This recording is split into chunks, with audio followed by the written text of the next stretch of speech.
still a few places left that you can't get to from here. Places without phones or faxes or even roads.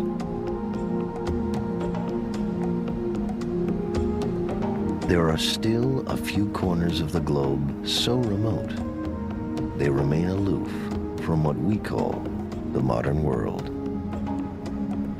This is the realm of the bush pilot.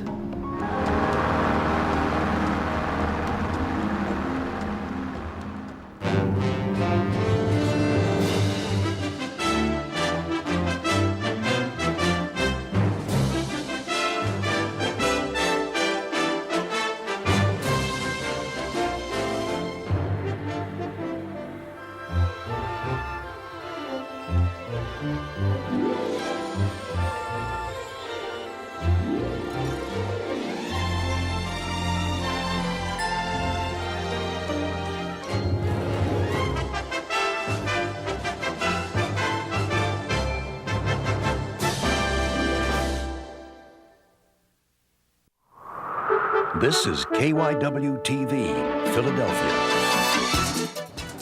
Tom Clatert is leaving behind his family and friends for a 2-year adventure around the world. The 28-year-old Radnor resident checks out his single-engine plane for the last time before taking a solo flight from Wings Airport in Norristown. The purpose is to try and go to 7 continents in different parts of the world and to live and work with bush pilots. As a bush pilot, Clatert will fly daredevil routes while delivering vital supplies to remote areas. So before taking to the skies, Clatert got his hugs and kisses while cameras recorded all the action. And there was even a special goodbye. Then, as the crowd looked on, the pilot closed the cockpit door and took off. The day he left, he made the local TV news. If he makes it back, he'll make history. Tom Clatert hopes to be the first pilot to fly around the world, stopping on all 7 continents before returning home.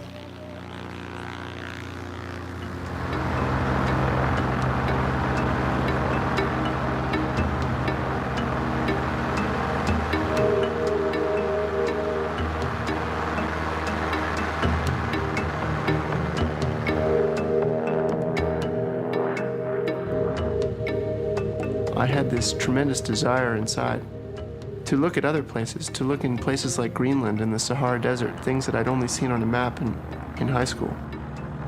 And so I think it's a desire to look at different parts of the world and live with people in other parts of the world. But maybe also it's a little challenge or test for myself as well.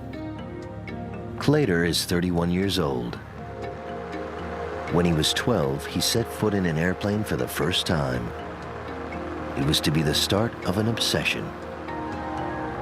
When he was just 18, he earned a pilot's license. By his early 20s, he had begun working as a bush pilot in Africa.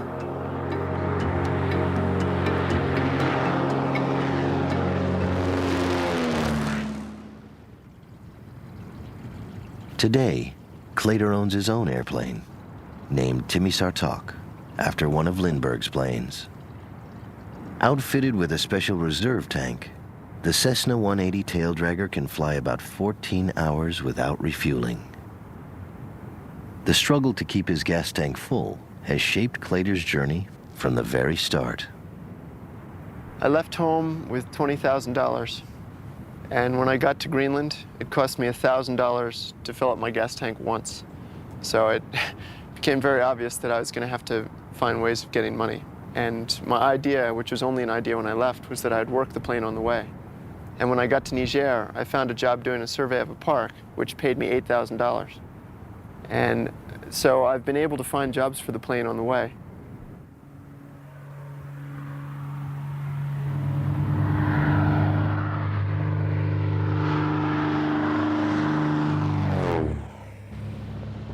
Besides working the plane as he goes, Clater's writing a book about his experiences in the far corners of the world. So far, he's logged 46,000 miles, 3 continents, and 28 countries.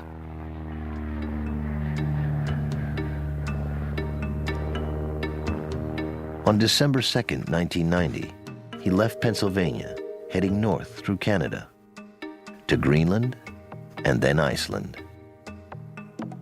In the summer of '91, he arrived in Europe, and early in '92, he began traveling through Africa.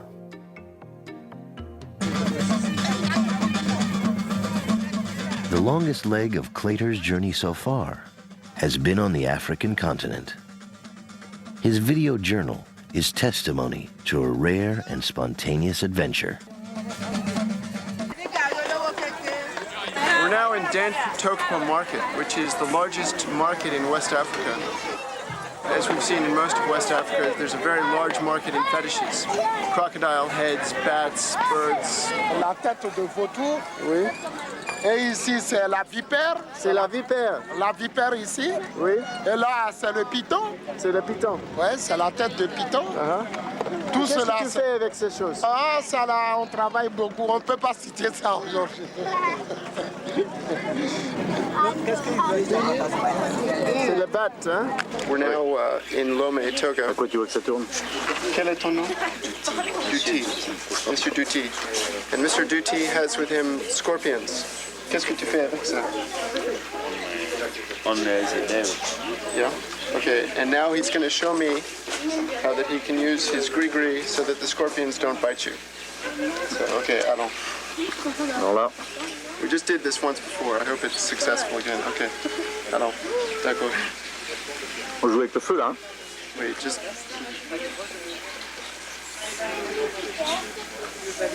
C'est d'accord. Un autre? Eh mais la netteté se fait là? Hein?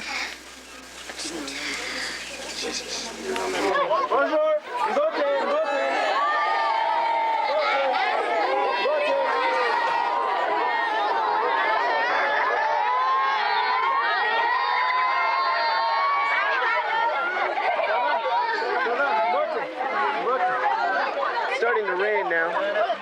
So this is Pocola.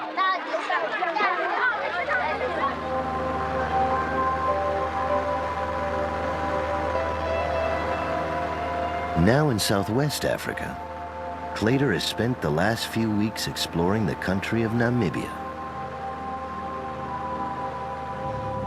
Today he plans to visit an area rich in African history, a group of abandoned towns near the Namibian coast.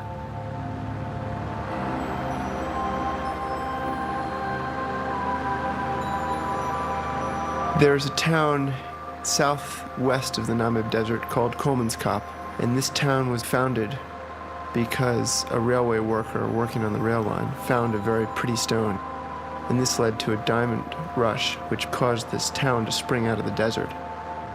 And then as quickly as it started, it disappeared. Kolmanskop was followed by other boom towns, a sudden cluster of diamond settlements that sprang up in the lifeless desert.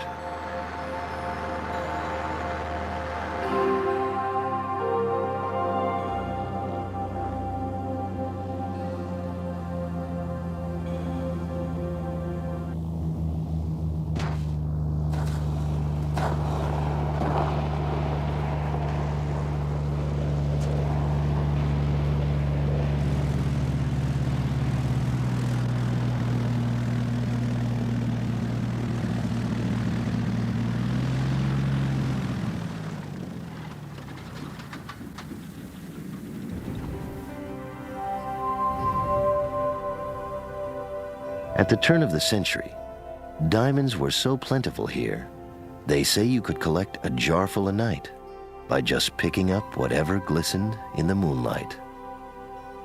In the saloons, you could buy your whiskey and your women with raw diamonds.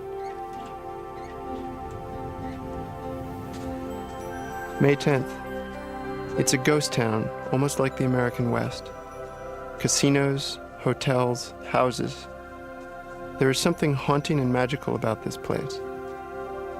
I keep looking in the sand, half expecting to find a diamond, but there are none.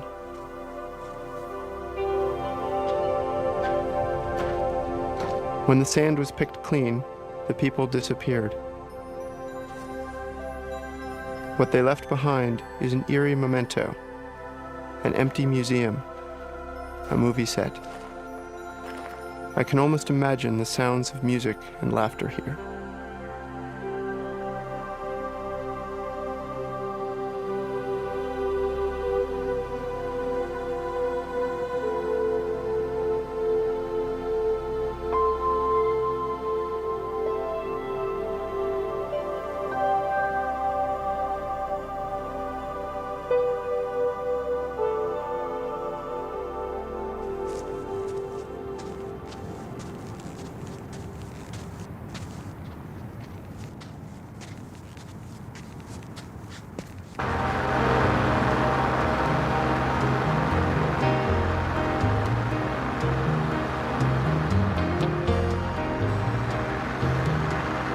Clater's itinerary is deliberately unpredictable. If he has enough money for gas, he can simply scout around off the beaten path for material for his book. What I'm trying to do is visit remote parts of the world. Places like this desert, jungles, ice caps, and places which are basically the frontiers of civilization. And the venue by which I do that is I look for bush pilots, because bush pilots work in these areas. And very often they're not just pilots, but they're scientists, they're businessmen, they're researchers, they're missionaries, and conservationists. These pilots also teach me the particulars of these various areas and how to go through them safely.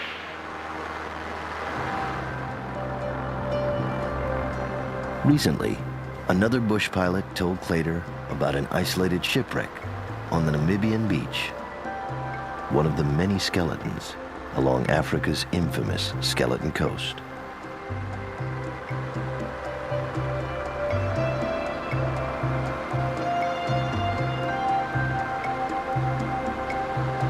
Clater is looking for a South African freighter called the Otavi, which sank in 1945. A mere footnote in history, the wreck is said to be extremely well preserved, thanks to the tiny cove where it went aground.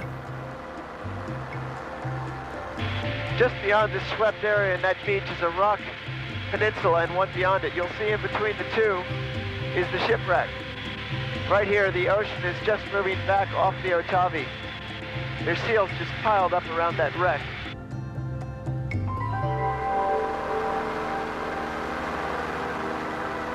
But you can see the wreck jutting up out of the sand, and part of it's been split off. And those are seals. They're just packed all around it.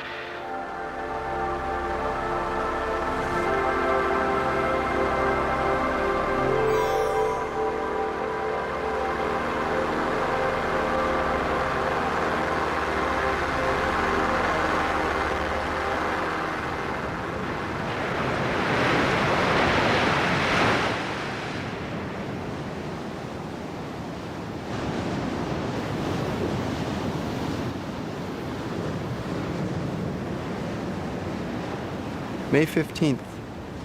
I'm on the edge of one of the oldest deserts in the world, the Skeleton Coast, where countless shipwrecked sailors lost their lives. It feels like a place I was never meant to be.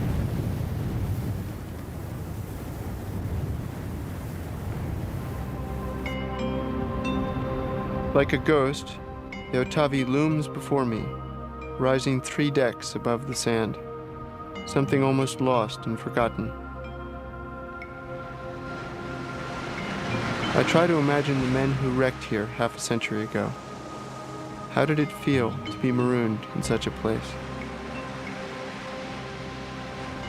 The wreck of the Otavi is so inaccessible that Clater is probably the lonely vessel's first visitor in decades. His book promises to be a guided tour of the middle of nowhere.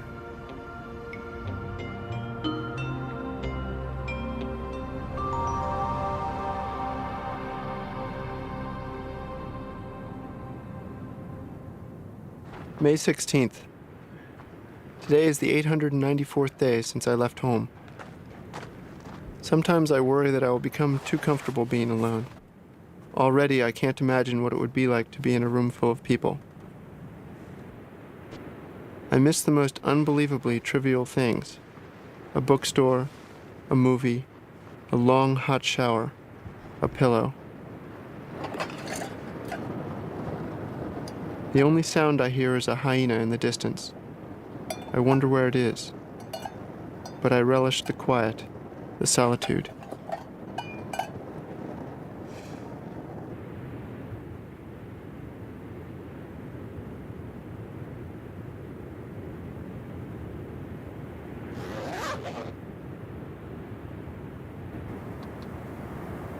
May 17th.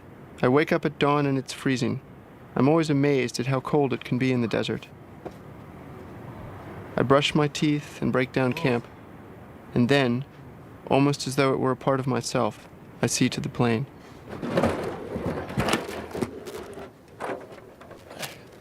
I almost never talk about the danger of what I'm doing, but of course I think about it. I check everything, then I check it again. 3 pilots I met in the Faroe Islands were recently killed when their helicopter crashed. That makes 15 pilots, 15 friends, who have died since I started flying. There's so much of flying that's completely out of your control, so I try to concentrate on what I can control.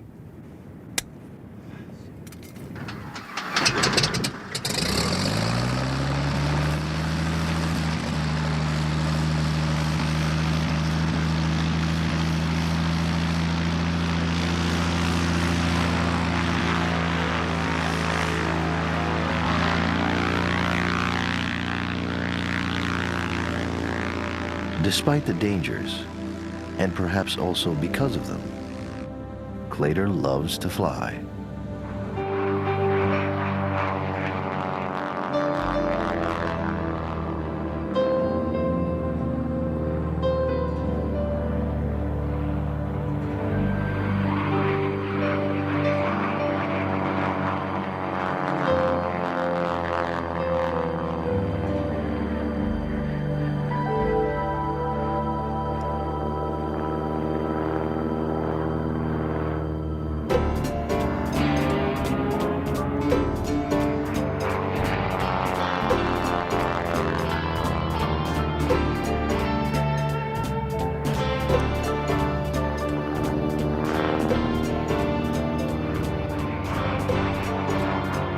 The whole world goes upside down, and yet everything inside the airplane stays the same. It's kind of fun.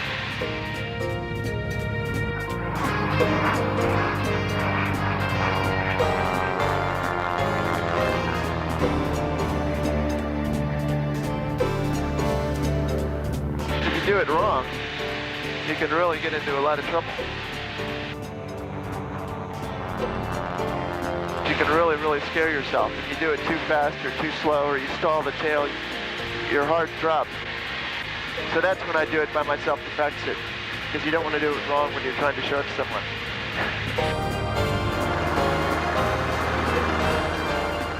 But the life of a bush pilot is not all barrel rolls and stunt flying. With funds running low, Clader needs to start looking for his next paying job. He decides to leave Namibia, flying northeast to Botswana. Here he'll visit an old friend and fellow bush pilot. Perhaps with a little luck, he'll also get a line on some work.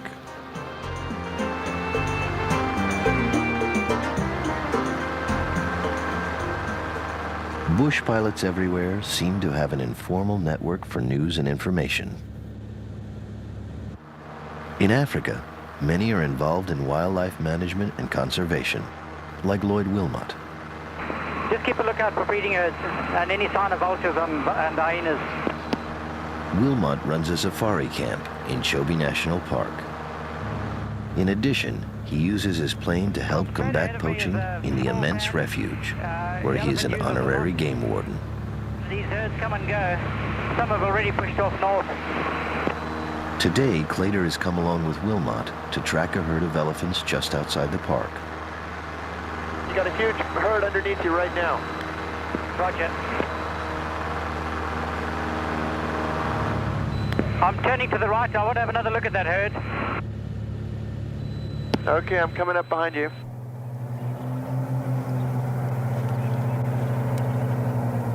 Now that they've spotted the elephants from the air, they'll continue the search on foot tomorrow.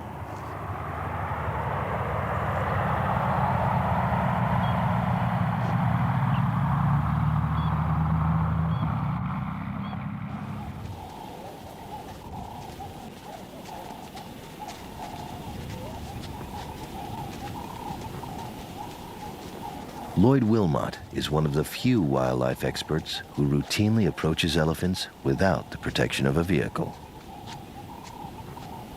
He and Clater will wait at a watering hole for a close-up view of the animals.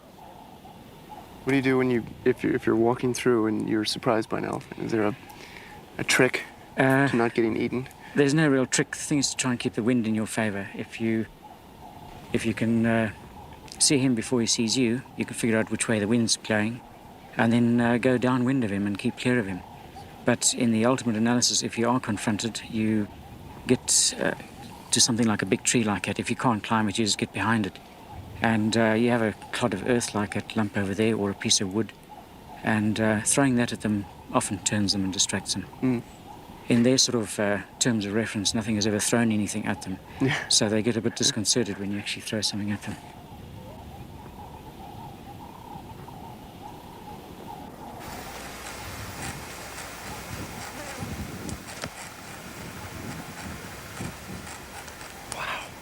There he is.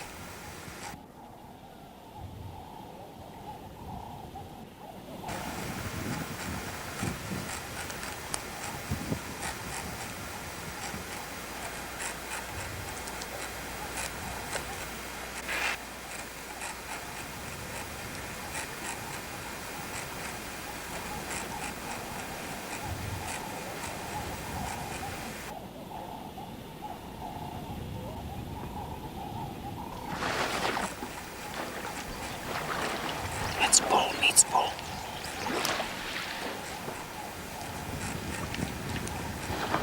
Notice how I skim the top of the water, because that's where it's cleanest and clearest. The sediment sinks down and you have about half an inch to an inch of clean water on top. So there's some just on the top like that, much like you see them doing now.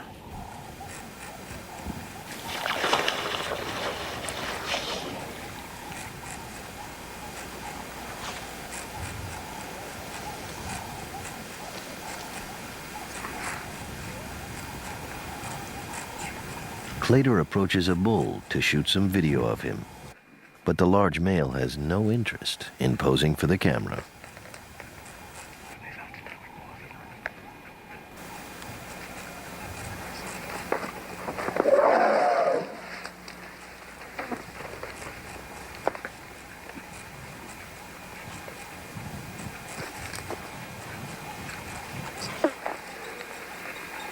What did he just do there? It's a bluff charge just to get you to go. Just call his bluff. Stay put. May 22nd. I've just been charged by a wild elephant. Lloyd laughs lightly like he's seen it 1,000 times. Neither one of us says very much.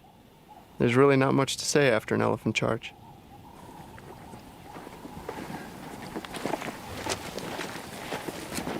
After a while, a large group emerges from the bush. It's an extraordinary thing to be so close to these magnificent creatures. It's easy to feel small in the face of such splendid power.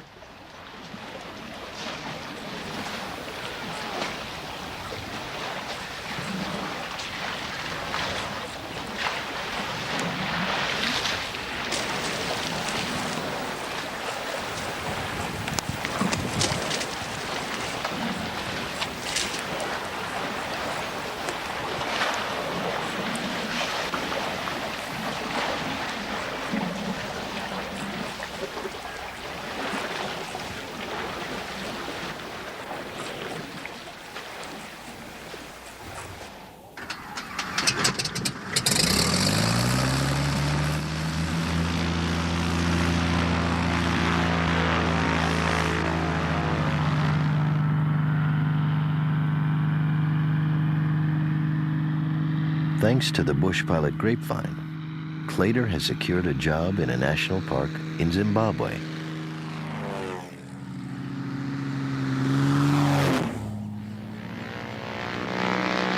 The two pilots part company in the Botswana sky.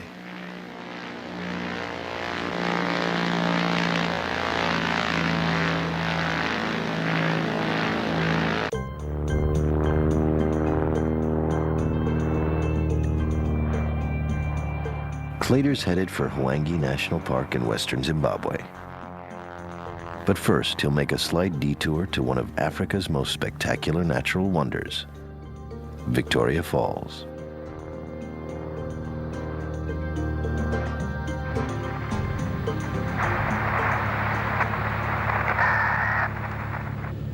Okie doke, well, we'll check that on the ground.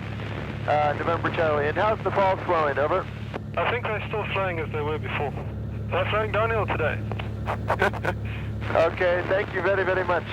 We should check the FIR in about 3 minutes, and ETA yours at 1509, over.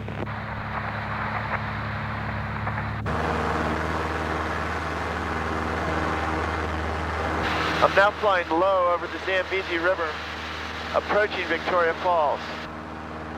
And as you look ahead at the trees, you just see this mist, this towering mist, rising out of the trees and above the water. And the Africans call it Mosi Otunya, which means the smoke that thunders. The Zambezi River drops up to 1 million gallons of water a second over the 350-foot falls. Even before it comes into sight, the roar of the plummeting water is deafening.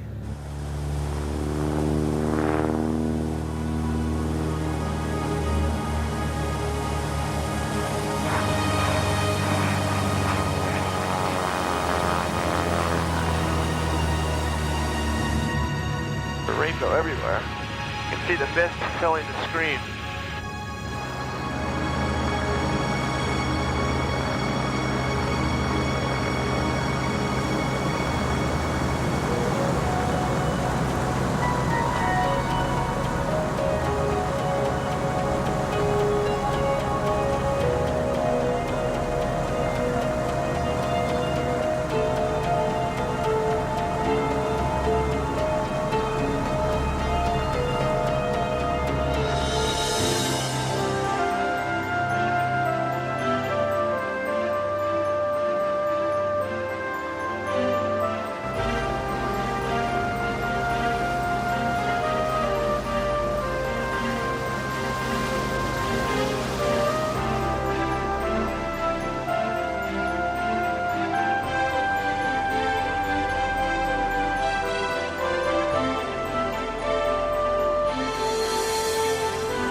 Look at that chasm. There's a rainbow coming across it. Wow. Look at that.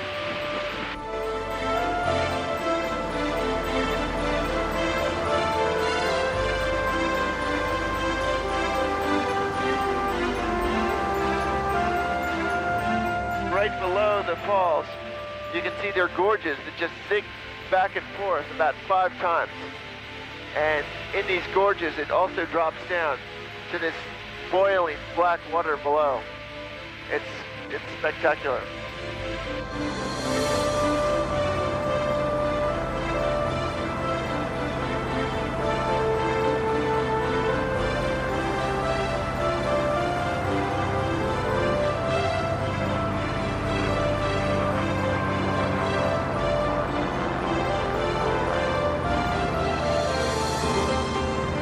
May 26th. I can't resist flying down into the gorge, even though it's risky. Not only could I be killed, I could probably get arrested. As I corner, the water explodes into a torrent of frothing white waves.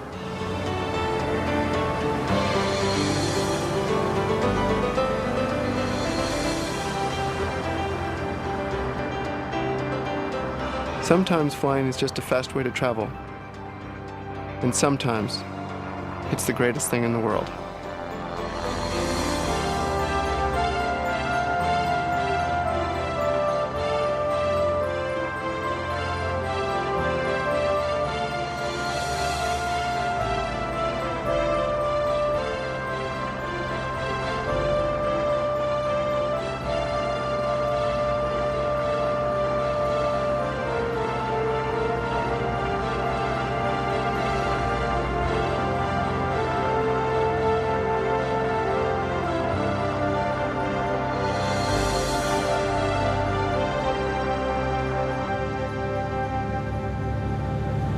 Leaving the falls behind, Clader reaches Hwangi National Park.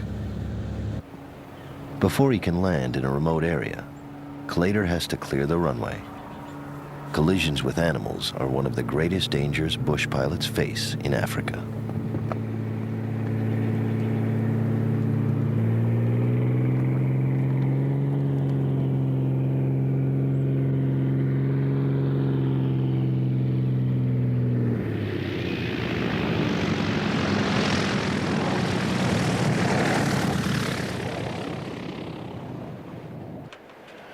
Okay, are you feeling strong this morning? Okay. On the ground, Clader gets some help refueling and prepares for his next assignment in the air.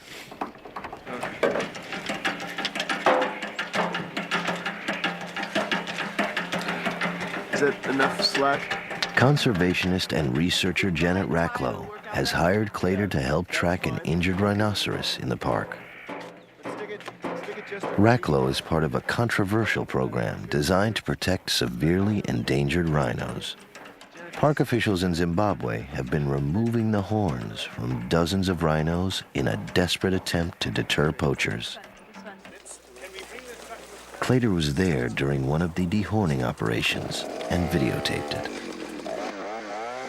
First time I saw rhinos getting their horns cut off was in the southeast section of Zimbabwe. This huge rhino was lying there, sedated, and this man pulled the starter on a chainsaw, and this chainsaw started ripping the horn off his face.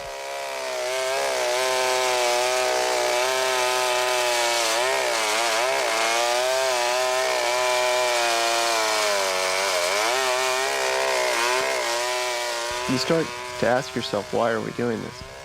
And what was made clear to me was that there's nothing else they can do here.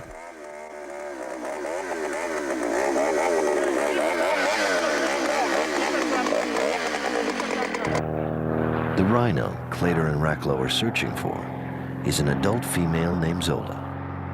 Even though she was dehorned, she was shot and badly wounded by poachers.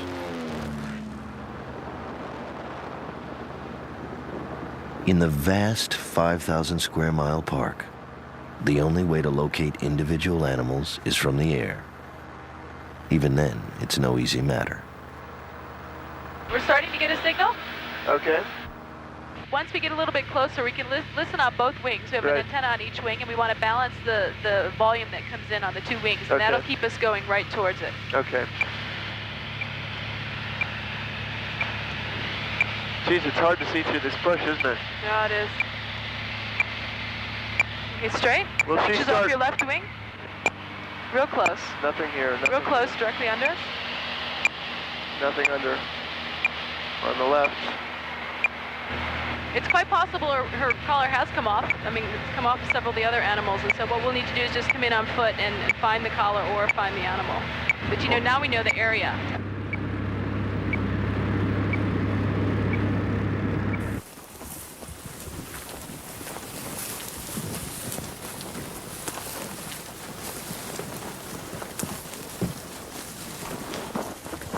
With the help of expert trackers, the search for Zola continues on foot.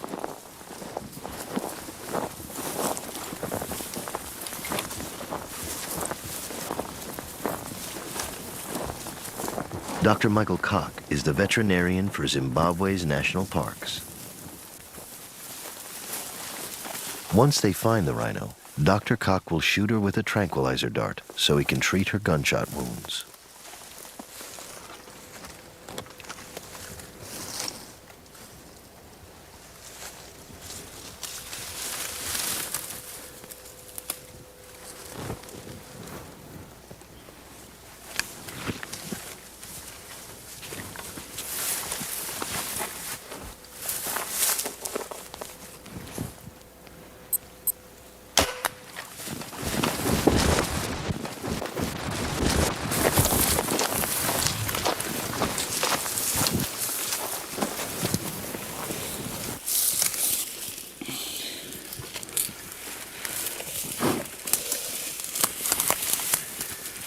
Okay, I need Oh,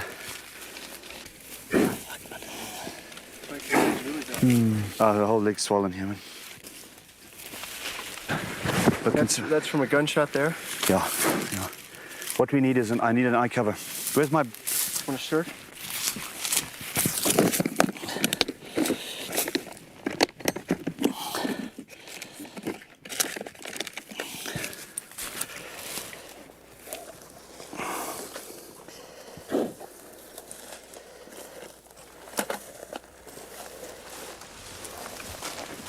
Look at the horn. What looks good, the horn? Yeah, it's it looks nice, good. doesn't it? I mean, you can see she's done some wearing here around the If edges. Zola had died, been the rubbing it. poachers would probably have cut off what was left of her horn to sell. It's probably Still, not to here. dehorning does appear to reduce So looking poaching at, that's about a year and a overall. half of regrowth. It's easy to want to take an emotional stance to conserving these animals, and if you take that stance, dehorning is hard to justify. But I think we have to be realistic, and we have to look at what's happening. And I mean, I'd be really sad to have to tell my children or my grandchildren that, you know, sorry, there used to be something as magnificent as a dinosaur, but we killed them all. Come on, guys. Come on. Okay, one more. Yeah, I mean, what we've got is a massive cellulitis here. Her shoulder's not too swollen, It was right in but I here, think she's right? probably got an osteomyelitis with her bone in there. Strafed with machine gun fire, the huge creature's legs are swollen with infection. Swollen.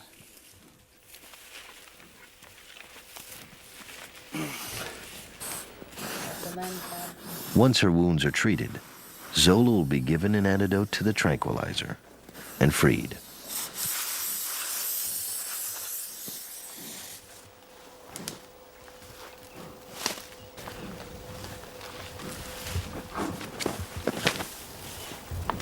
May 27th. The immense animal awakes and rises to her feet, but does not move. Then slowly she lowers her massive head to the ground and uses her chin as a crutch to limp off into the bush. The doctor sounds optimistic, but I am not. She might survive these wounds, but to a poacher, her life is worth far less than the sad stump at the end of her nose. 4 days later, Clater receives a wire from Janet Racklow. Despite all their efforts, Zola has died.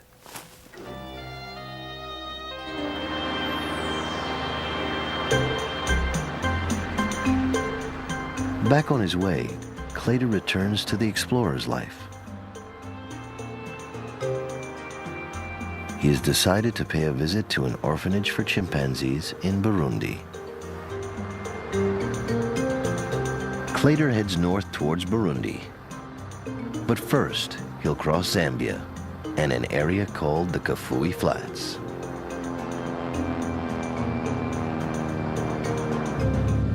I'm now somewhere over the Kafui swamps, and as far as you can see in every direction, it's absolutely flat, and it's this green patina over dark blue water. If you didn't see the sun reflecting in the water, you'd think that it was grass.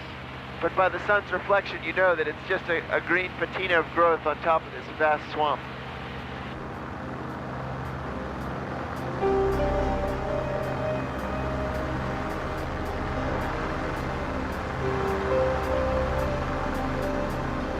I think if you lost your engine here, I'm not sure how deep it is, but you'd probably just mush into this green gunk and just sit on top of the wing and then try to call someone. You just can't crash here. If he did crash here, Clater's tiny plane would be almost impossible to spot from the air. The orange stripes on the tail and wings are a safety measure. If he goes down, the bright color might make it easier to find him in the empty terrain he frequents. Clater hopes he'll never have to find out if it works. And crashing isn't the only thing a pilot has to worry about. I've had a couple close calls. When I got to Algeria, it was right after the military took over, and they thought that a Bush pilot was a pilot for George Bush. And right after the Gulf War, George Bush was not a very popular person. So I tried to quickly explain that a Bush pilot had nothing at all to do with George Bush. Clater decides to make a brief stop in Zambia to refuel and chart his course to Burundi.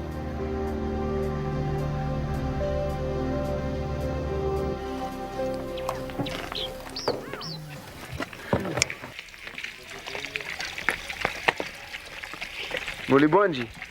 Binobwanji. How's everything here? No, everything is okay.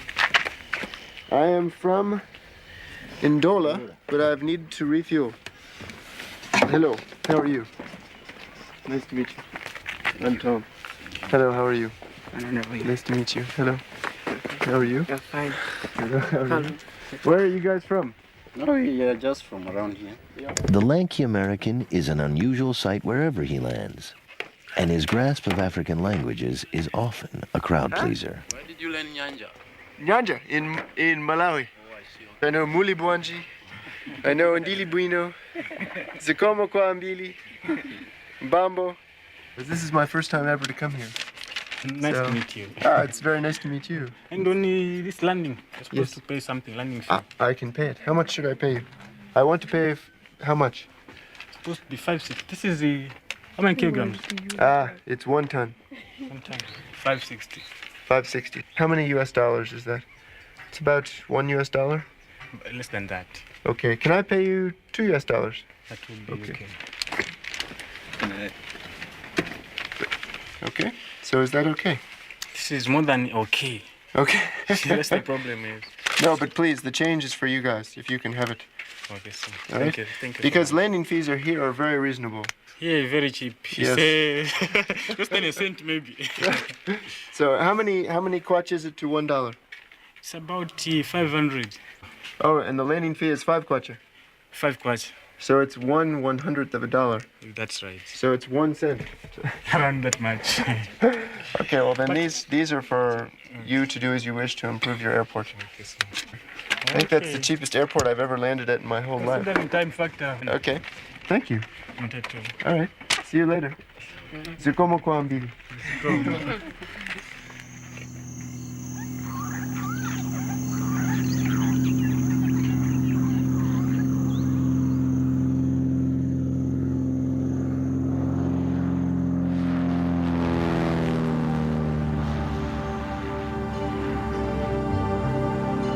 When you fly in the day, it's very bumpy because the sun heats the surface of the African earth and it just jets these currents of air straight up.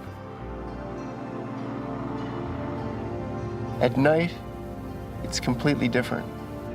The air is calm and still. You can see the stars, you can see fires in the ground. You can see the moonlight reflecting off of lakes. And it's a very calm and peaceful and kind of reflective time. You're suspended in space above this large black thing that you can't see. And it's mysterious.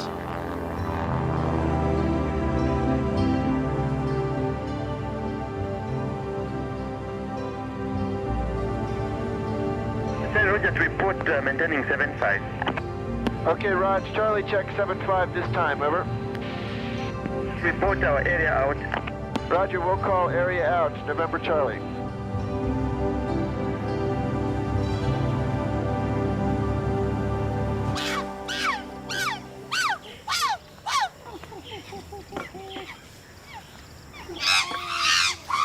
The chimpanzee orphanage in northern Burundi was founded by the Jane Goodall Institute in 1989. Chimps confiscated from smugglers are brought here to be cared for by conservationists and volunteers. Dean Anderson is the director of the refuge. At the moment, it is home to 17 chimpanzees and 1 baby gorilla. How old is she? She's about 3. How did you find her? I mean, Well, she was confiscated at the airport. She was taken from her forest home, as all the other chimps were. In Zaire. In Zaire, in the Kayuza-Biega area, eastern Zaire, because she's an eastern lowland gorilla, by poachers. And then she was brought to Kigali. She was in transport from Zaire through Kigali, Rwanda, to Egypt. Now, Egypt. Now, what they were going to do with her there, I don't know. Probably a zoo or Is that where they were mostly going, to zoos at one point? Or is this... Zoos, probably. A gorilla would probably go to a zoo. Because a private person would just... No. Not be so interested, right? Because No. they get too big and too violent. Yes. Then Well, too big. I mean, how do you keep a 300-pound gorilla or something? I mean,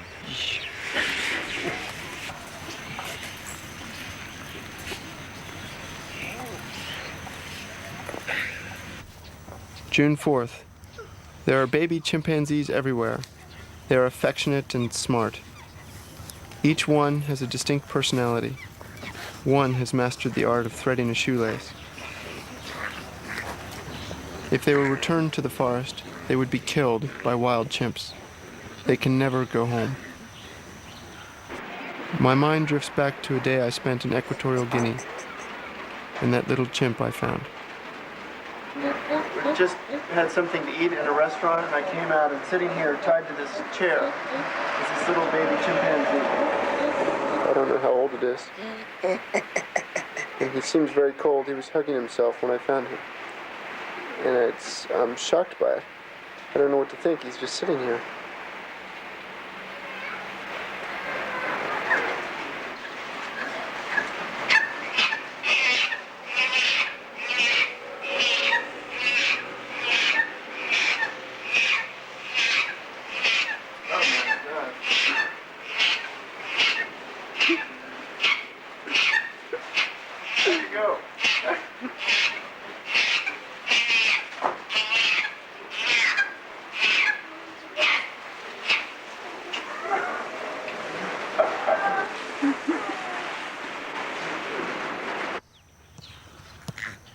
Most of the chimps in the orphanage were captured by poachers to be sold as pets.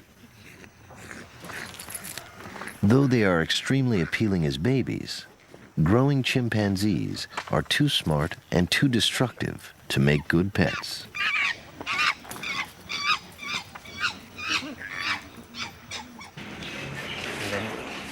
Once the chimps become powerful adults, they must be confined in cages. A lonely place for these social primates who quickly become bored and desperate for attention. So what should I do? Oh, you can say hi to Sokrat. Hi, Sokrat. Soon, Dean hopes, the orphanage may be able to give some chimps a little more freedom. This is a temporary situation. We're hoping to get money together to put them into the sanctuary that we're talking about. And there they'll all be together. They won't have cages. They won't have ropes. They'll be in an open space where they can have a semi-natural social life, which is so important for chimpanzees.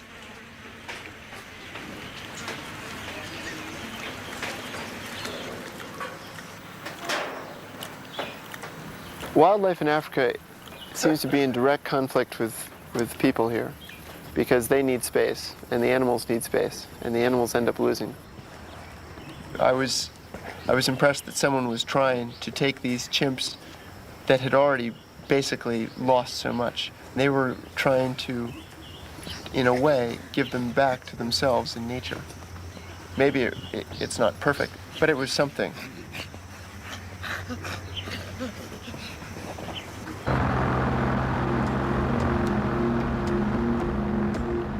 Soon Clader must leave Africa and make the rest of his way around the globe. But first, he wants to make one more stop. For some time, he has wanted to visit Zaire, but so far, he hasn't been granted clearance to land there. Okay, this is Mike Oscar, Southern Zaire, over.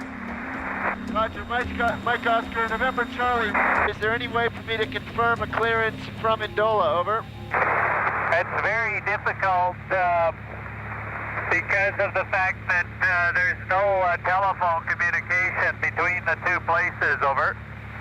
Okay, Roger. If I arrive with my copy of the AFTN request, how easy is it to negotiate once on the ground, over? How much money do you have, over? I've got a fair amount. How much do you think it would cost, over? At least $250 each, over. Roger, understand. The turbulent political situation in Zaire makes it extremely difficult to get permission to enter the country. Clader decides to go in anyway, without an official clearance.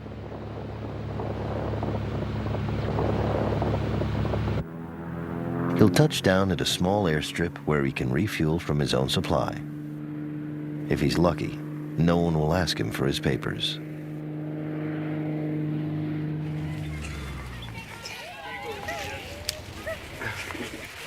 Jambo. Jambo sir. Bye-bye. Wewe kimbia mingi sana, huh? In Africa, there's a rule, an unwritten rule, and that is that it's easier to get pardoned than it is to get permission. Because of communications and how difficult it is to get clearances and things, it's sometimes easier just to do them. And afterwards, of course, you get in trouble. But the Africans are very forgiving, good people, and very often they'll forgive you. For Clater, every day is part of a grand, if solitary, adventure. He's been away from home for nearly 3 years, and it could be 3 more before he returns. From Africa, he will head east to the 4 remaining continents between him and home. Clater has grown accustomed to being a stranger everywhere he goes, but he is also changed by every place he visits and every person he meets.